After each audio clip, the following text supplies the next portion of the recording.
आकाशवाणी देहरादून से प्रस्तुत है प्रादेशिक समाचार। पहले मुख्य समाचार।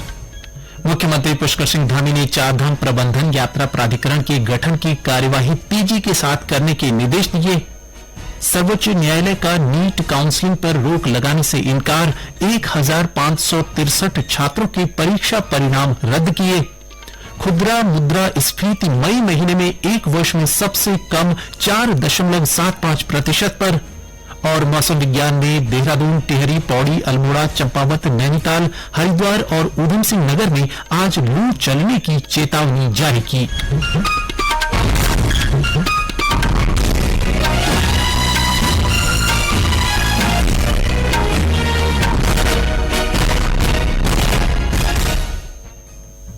नमस्कार, दोपहर समाचारों के साथ मैं संजय भंडारी। और अब समाचार विस्तार से।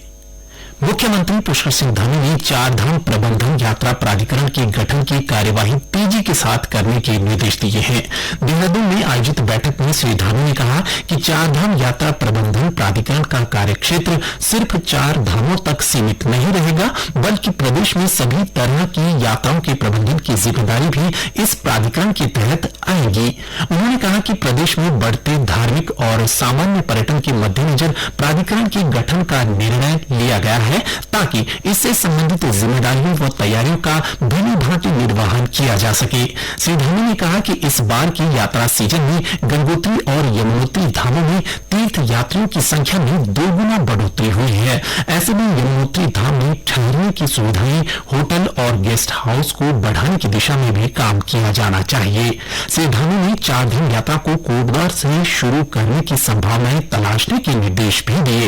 उन्होंने केदारनाथ धाम, हेमकुंड साहिब और यमुनोत्री धाम में रोपवे निर्माण के लिए निविदा प्रक्रिया को जल्द पूरा करने को भी कहा। सर्वोच्च न्यायालय ने नीट की काउंसलिंग पर रोक लगाने से इनकार कर दिया है। नीट परीक्षा रिजल्ट विवाद में दायर 3 याचिकाओं पर सुनवाई करते हुए राष्ट्रीय परीक्षा एजेंसी ने नीट में कृपांक वाले उम्मीदवारों को दोबारा परीक्षा देने का विकल्प दिया है। इस फैसले के बाद अब 1563 छात्रों को दोबारा परीक्षा देने का विकल्प मिलेगा। इन छात्रों का स्कोर कार्ड रद्द कर दिया गया है और इन्हें अब 23 जून को फिर से परीक्षा देनी होगी, जिसका परिणाम 30 जून को आएगा।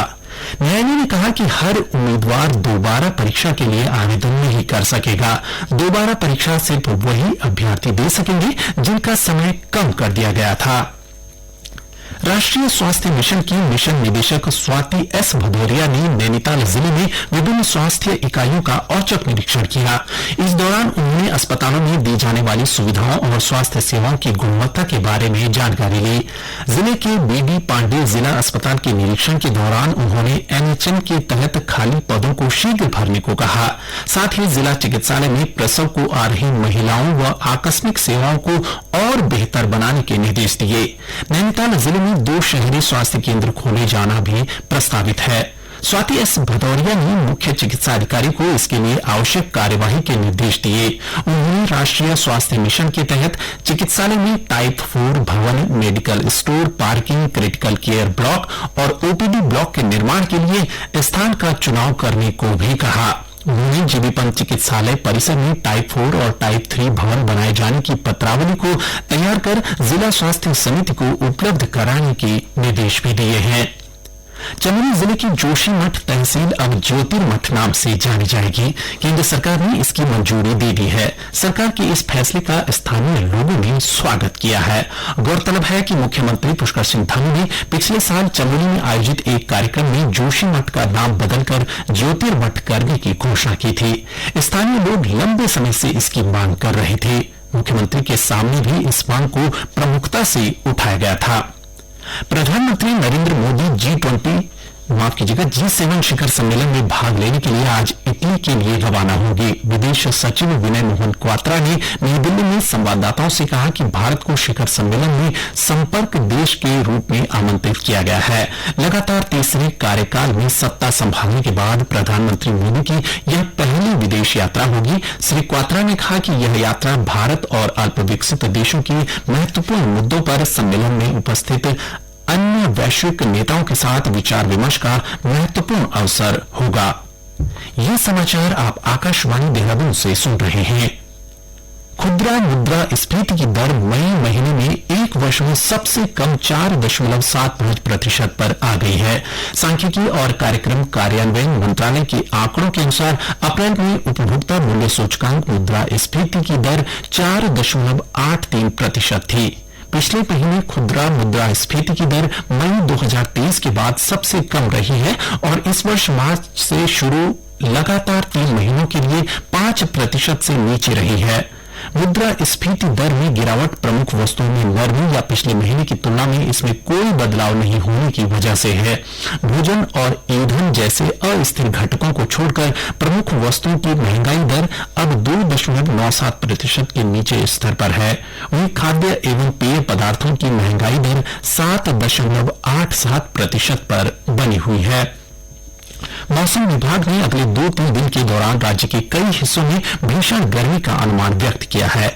इस दौरान मैदानी क्षेत्रों में तेज गर्म हवाएं चलेंगी। हालांकि अगले 2 दिनों में अधिकतम तापमान में कोई बड़ा बदलाव नहीं होगा। मौसम विज्ञान केंद्र देहरादून ने आज देहरादून सहित टिहरी, पौड़ी, अल्मोड़ा, चंपावत, नैनीताल, हरिद्वार और उधम सिंह नगर में लू चलने का ऑरेंज अलर्ट जारी किया है। वहीं पिछले 24 घंटों में सबसे अधिक तापमान देहरादून में 41.6 डिग्री सेल्सियस दर्ज किया गया है।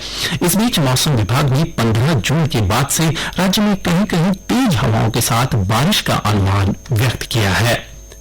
नैनीताल उच्च न्यायालय ने मानसून सीजन से पहले राज्य में बाढ़ राहत के काम नहीं होने पर राज्य सरकार से जवाब मांगा है। उच्च न्यायालय ने नैनीताल जिले की नंधौर नदी सहित प्रदेश की अन्य नदियों का चैनलाइजेशन, बाढ़ राहत के कार्य और नदियों से मलबा नहीं हटाने के खिलाफ दायर जनहित याचिका पर सुनवाई की। मामले की सुनवाई करते हुए मुख्य न्यायाधीश ऋतु बाहरी व न्यायमूर्ति राकेश थपलियाल की खंडपीठ ने राज्य सरकार से इस मामले में 2 सप्ताह के भीतर जवाब देने को कहा है। मामले की अगली सुनवाई 1 जुलाई को होगी।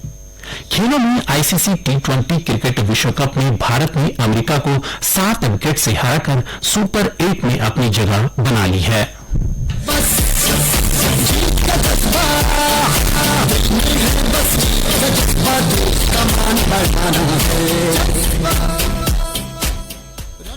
भारत ने अमेरिका के खिलाफ इस जीत के साथ ग्रुप ए में अपना एक मुकाबला शेष रहते हुए सुपर 8 में जगह बना ली है। पहले बल्लेबाजी करते हुए अमेरिका ने 110 रन बनाए। अमेरिका के लिए नीतीश कुमार ने 30 गेंदों में सबसे अधिक 27 रन बनाए। वहीं भारत के लिए अर्शदीप सिंह ने 4 ओवर में मात्र 9 रन देकर 4 विकेट हासिल किए।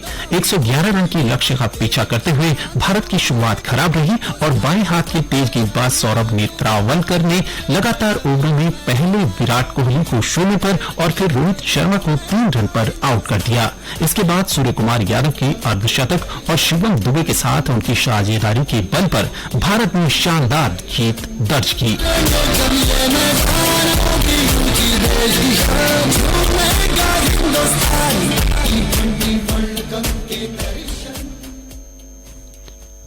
खेल मंत्री रेखा आर्य ने अधिकारियों को राष्ट्रीय खेलों के आयोजन को लेकर सभी तैयारियां समय से पूरा करने के निर्देश दिए हैं। देहरादून स्थित महाराणा प्रताप स्पोर्ट्स कॉलेज में आगामी राष्ट्रीय खेलों और खेल विभाग की ओर से संचालित योजनाओं की प्रगति समीक्षा के दौरान श्रीमती रतूड़ी ने यह निर्देश दिए। उन्होंने अधिकारियों को खेल विभाग की ओर से संचालित योजनाओं का व्यापक प्रचार करने और आउट ऑफ टर्न जॉब के शासनादेश में संशोधन कर जल्द विज्ञप्ति निकालने के निर्देश दिए ताकि इस योजना में छूटे हुए खिलाड़ी भी आवेदन कर सकेंगे।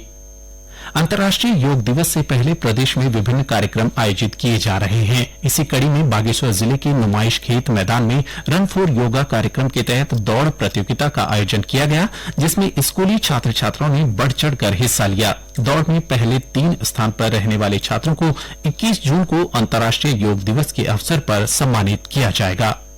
प्रदेश में यातायात व्यवस्था को दुरुस्त करने के लिए पहली बार सुरंग पार्किंग बनाने का काम किया जा रहा है। शहरी विकास मंत्री डॉक्टर प्रेमचंद्र अग्रवाल ने बताया कि टिहरी में 3, नैनीताल उत्तरकाशी में 2-2, रुद्रप्रयाग, बागेश्वर और पौड़ी जिले में 1-1 टनल पार्किंग बनाई जाएगी। परिवहन विभाग ने 2 पहिया वाहन चालकों के हेलमेट न लगाने और चौपहिया वाहन में सीट बेल्ट न लगाए जाने पर कार्यवाही करते हुए 296 लोगों का चालान किया। चालान की कार्यवाही देहरादून, हरिद्वार, टिहरी और उत्तरकाशी जिले में की गई। अंत में मुख्य समाचार एक बार फिर।